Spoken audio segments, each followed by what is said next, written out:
Joshua was going to connect with a bomb. Yeah. And breaks his jaw in 2 places. Yeah. And his jaw's wired shut now. He lost teeth. Probably cooked. He should retire, man. That was a clear retire? Check. Hell yeah, that was a clear reality check, bro. Yeah, but it's a reality check to stay in your own division. Or he was literally running. Look at some of those rounds. He was running. He was going north to south, not side to side. He was running. Joe Rogan strongly advises Jake Paul to reconsider his future in boxing following his devastating knockout by Anthony Joshua. He emphasizes that continuing to fight at this level carries serious risks. Rogan points out that the harm caused by brutal matches doesn't stop when the fight ends, it can follow a fighter for the rest of their life.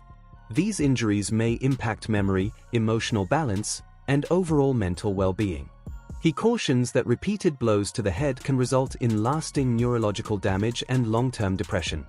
Rogan stresses that no amount of fame, money, or publicity is worth risking permanent damage to one's brain and quality of life. Your brain imbalance that's going to lead you to addiction. It leads so many people to impulsive behavior. So many people become gambling addicts, drug addicts, alcoholics after their fighting career. Yeah. It's you could only take so much. And at a certain, like that one that he got from Joshua, ooh. You know, say if you have like a punch card, you have like so many punches that you can get in your life, which I believe you do. I believe there's a certain number. That one was like 10 punches. Yeah. That was like, there was a lot of concussions in that one punch. Sure. That was real damage. Like if someone's breaking your jaw in 2 places, the inside of your fucking head there's a lot of... Psychologist Derek Van Schaik warns that Jake Paul was placed in serious danger during his bout with Anthony Joshua. He notes that the volume and accuracy of Joshua's punches, including a powerful right hand that resulted in multiple fractures to Jake's jaw, created a situation that could have ended far worse.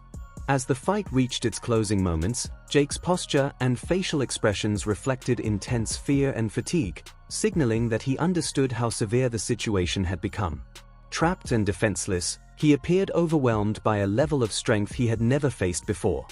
Van Schaik explains that damage of this magnitude goes beyond physical injury and can lead to lasting mental and neurological consequences. The match made it clear that Jake was outmatched, and continuing to face top-tier fighters could put his long-term health at risk. Specialists widely agree that stepping away from the sport after such an experience would be the safest and most responsible decision for his future well-being. But the number of punches he threw, and also aim a little lower to land that clean right-hand punch on the side of Jake's face, which fractured his lower jaw, still hospitalizing Jake Paul, but not actually killing him. If Anthony Joshua won, Anthony killed this guy. Rolls-Royce, Fiat. The variety of emotions we see in the final moments of the fight are fascinating. AJ finally corners Jake, hits him with a quick left-hand jab to the body, which lowers his guard, opening up a clean right-hand shot to the head. You can see AJ smile there when he sees Jake had fallen into his trap and knows that he's about to finish him off. And then you just keep exploiting. Some people give up, some people get knocked out. Jake's body language and facial expressions when he knows it's all over for him is a little sad as he whimpers in the corner with that scared, nauseous look on his face, realizing this may be his final moment on Earth. If I get hit with that shot, I'm screwed. I don't believe he's gonna hit me with those shots. You gonna hit him with that? 100%, and land that right hand that he says is my only weapon. If you look at Jake's eyes and face, he's pleading for mercy to AJ as if he's a child.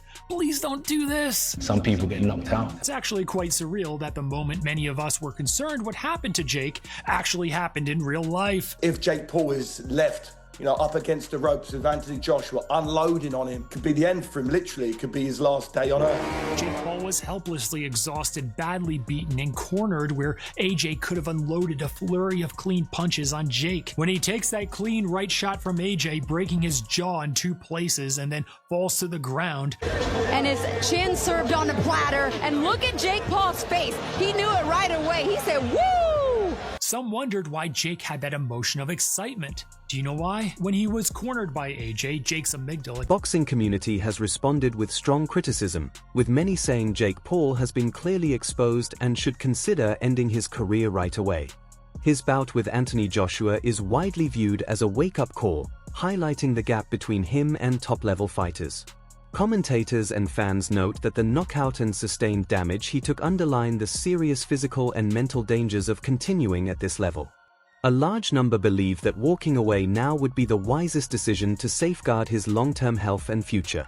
Cook, he should retire, man. That was a clear retire? Check. Hell yeah, that was a clear reality check, bro. Yeah, but it's a reality check to stay in your own division, or, you know, don't jump in class so far up. Not retirement. He ain't get slept. Like, you don't give him no respect for that? Hell no. Gang. What? I'm saying, look at his list. It's all high-level boxer, and you seen what just happened when he stepped up to a legit boxer? He got cooked. He got to retire, man. He either got to retire or start fucking with these misfits boxer dudes. He ain't gonna make it with that kind of skill level, man. Netflix ain't gonna take a misfits type of fighter, bro. Matched against a larger and taller opponent, Jake Paul repeatedly went down to one knee, placing himself at significant risk of injury.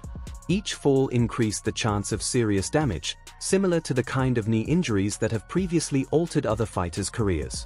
In addition to suffering a fractured jaw, the constant knockdowns under Joshua's much heavier frame drained Jake's stamina as he struggled to rise time after time. Observers estimate that he hit the canvas numerous times, pointing to flawed tactics and inconsistent technique. His pre-fight claims about knocking out Joshua only emphasized the contrast between confidence and reality. Fans and analysts largely agree that, despite the hype surrounding the match, Jake appeared overwhelmed, exhausted, and physically exposed, reinforcing the view that continuing to compete at this level poses serious risks. In there with a bigger, taller person, so keep taking the knee. First of all, your knee, you can get ligament damage. Remember when Julio Cesar Chavez Jr. was losing every round to Sergio Martinez, and then Martinez fell to the ground kind of weird? He messed up his knee. He was never the same fighter. So you got a broken jaw, but you could have tore ligaments in your knee by having a 260-pound man, fall on top of you because you keep making it sloppy and falling around and spilling about. And even if you don't like rupture something or tear a ligament or whatever, it's not really much better than someone leaning on you. Do you know how much energy you exert by having to be like 220 pounds or whatever, 216, and keep picking yourself back up? Like I seen a thing, I didn't count myself, but it said there were 12 or 13, maybe 14 times that Jake Paul was on the canvas. Horrible strategy. And Netflix, I don't even see how they would like that. And for me, this generation they're chopped, bro. Jake Paul did all this, and y'all want me to give a bunch of credit. Jake Paul did all this talking about Joshua getting knocked out. You did whatever to sell the fight, but you didn't make good. That doesn't make you look good when you talk crazy and talk spicy, and then you have no intentions of fulfilling that. And then you got the Jake Paul fans and the Andrew Tate fans, because they lost kind of back to back, where they're trying their hardest to turn this into some inspirational story. Like, oh, as long as you try, it doesn't matter. No. Andrew Tate said, what do you call someone? Joe Rogan notes that Jake Paul had never previously faced someone with Anthony Joshua's size, strength, and intensity. Experiencing that level of force for the first time placed unprecedented strain on his body. The powerful strike that resulted in a fractured jaw likely caused deeper internal stress, possibly impacting his neurological health. Rogan stresses that this goes beyond a simple injury and should be viewed as a serious warning about the risks of competing against top-tier fighters.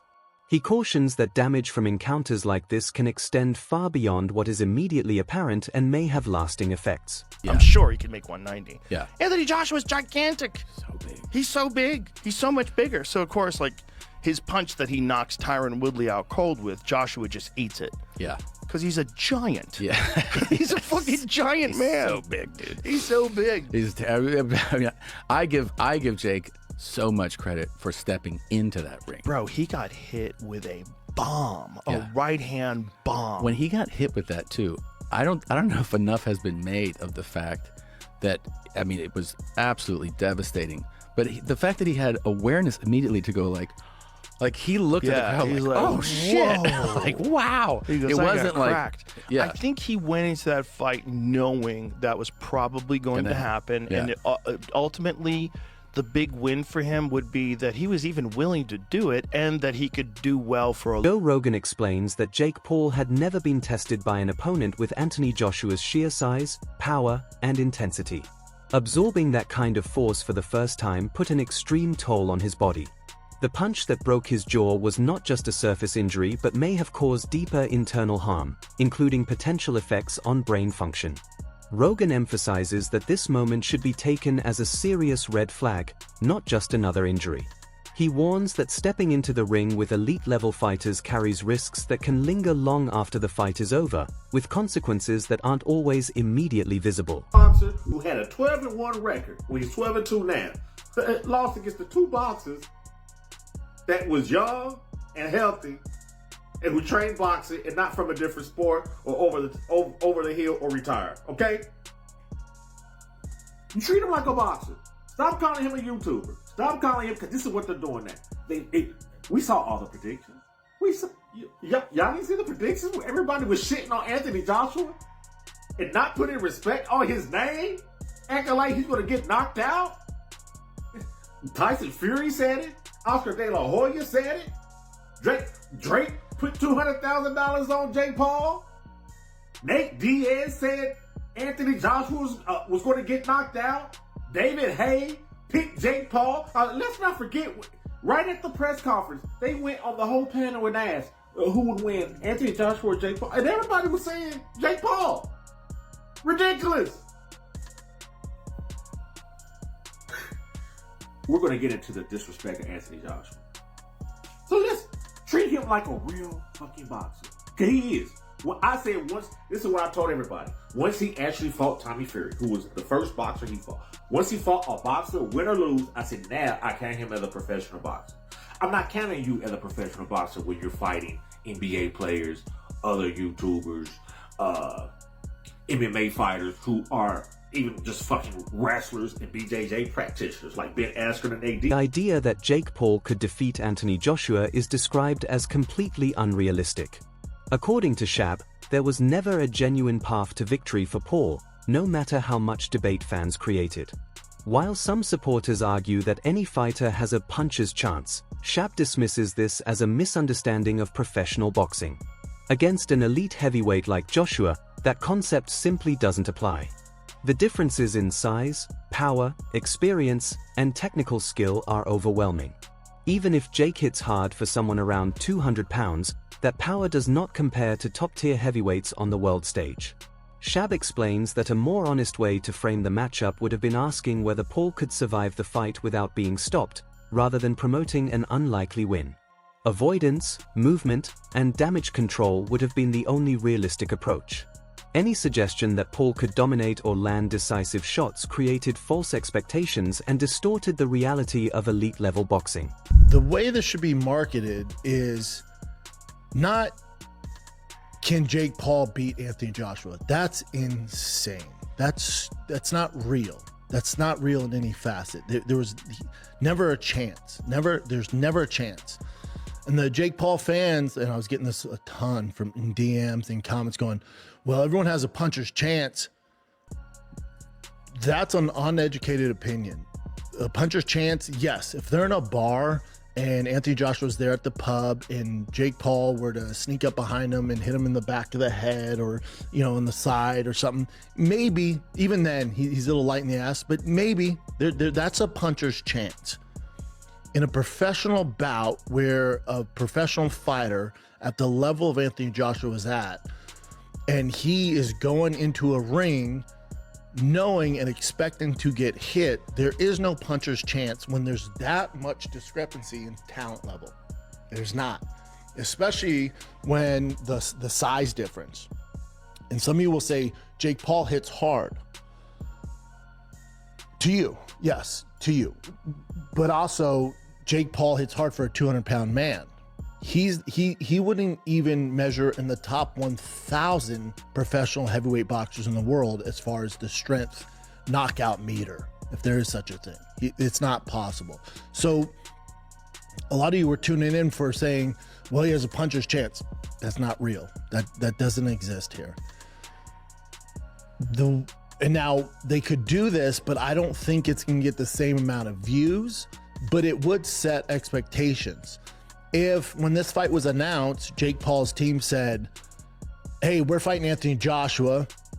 Who thinks we can last 8 rounds?